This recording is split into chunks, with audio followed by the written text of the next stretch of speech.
కన్యా రాశి వారికి ఈ వారం సానుకూల ఫలితాలు గోచరిస్తోంది. సప్తమంలో శుక్రరాహులు, ముఖ్యంగా రాశ్యాధిపతి దశమాధిపతి అయిన బుధుడు షష్టమంలో ఉన్నారు. అలాగే రవి శనులతో కలిసి ఉన్నారు. వివాహ సంబంధించిన విషయంలో కొన్ని ఇబ్బందులు అనేవి ఏర్పడుతుంది. డివోర్స్ దాకా వెళ్ళే అవకాశాలు కూడా గోచరిస్తోంది. ఇది అందరికీ కాదు, కొంతమందికి మాత్రమే. భార్యాభర్తల మధ్య సఖ్యత అనేది ఏర్పరచుకోవాలి. ఎటువంటి విభేదాలు లేకుండా, ఎటువంటి గొడవలు లేకుండా చూసుకోవాల్సిన బాధ్యత ఇద్దరిపైన ఉంటుంది. కాబట్టి ఒకరినొకరు అర్థం చేసుకుని ముందుకు వెళ్ళినట్లయితే మంచి ఫలితాలు సాధించగలుగుతారు.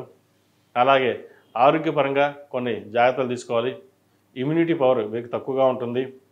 ఏదైనా చేద్దాం అనుకుంటే కొంచెం నీరసం కావచ్చు, లేదా తర్వాత చేద్దామన్నా అనే ధోరణికి వస్తారు.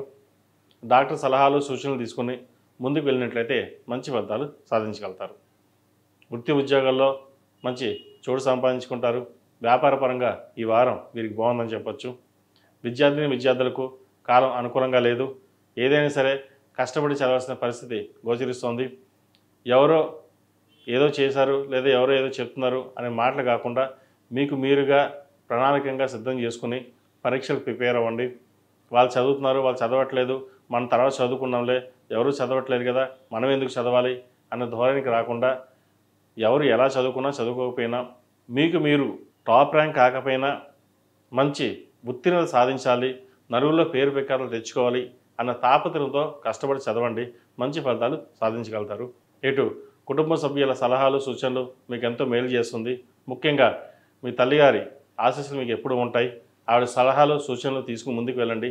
మంచి ఫలితాలు సంప్రాప్తిస్తాయి.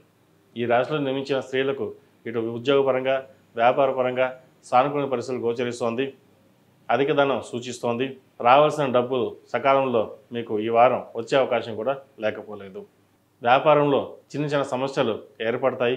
అయితే వాటిని మీ తెలివితేటలతోటి, చాకచక్యంతో వాటిని పరిష్కరిస్తారు.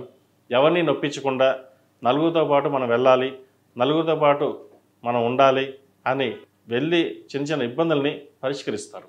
అది మీ భవిష్యత్తుకి ఎంతగానో మేలు చేకూరుతుంది. ఇటు గవర్నమెంట్ ఉద్యోగస్తులకు, ఇటు ప్రైవేట్ సంస్థలో పనిచేస్తున్న వారికి కాలం అనుకూలంగా ఉంది. రాజకీయ రంగంలో ఉన్న వారికి మంచి గుర్తింపు లభిస్తుంది. పదవులు వచ్చే అవకాశం లేకపోలేదు. ఏది ఏమైనా సరే భూమి కొనుగోలు చేయాలి, ఫ్లాట్ కొనుక్కోవాలి అనే మీ చిరకాల కోరిక ఏదైతే ఉందో అది ఈ వారం నెరవేరుతుంది. కుటుంబ సభ్యులతో కలిసి కాలం ఆనందంగా గడుపుతారు. దైవ దర్శనాలు ఎక్కువగా చేసుకోగలుగుతారు. ఈ రాశివారు ప్రతిరోజు ప్రతినిత్యం సుబ్రహ్మణ్య అష్టకం పఠించడం, మంగళవారం నాడు సుబ్రహ్మణ్య స్వామికి అభిషేకం చేయడం, లేదా 11 సార్లు సుబ్రహ్మణ్య స్వామిని ధ్యానం చేయడం చెప్పదగిన విషయం. ఏదైనా పని మీద బయటికి వెళ్ళేటప్పుడు మంగళవారం కానీ గురువారం నాడు కానీ వెళ్ళండి. మంచి ఫలితాలు సానుకూలపడతాయి. ఈ రాశిలో నిర్మించిన వారికి కలిసి వచ్చే సంఖ్య 8, కలిసి వచ్చే రంగు రెడ్. ఈ రాశివారు సుబ్రహ్మణ్య పాశుపత కంకణం కానీ రూపు కానీ ధరించండి. మంచి ఫలితాలు సంప్రాప్తిస్తాయి.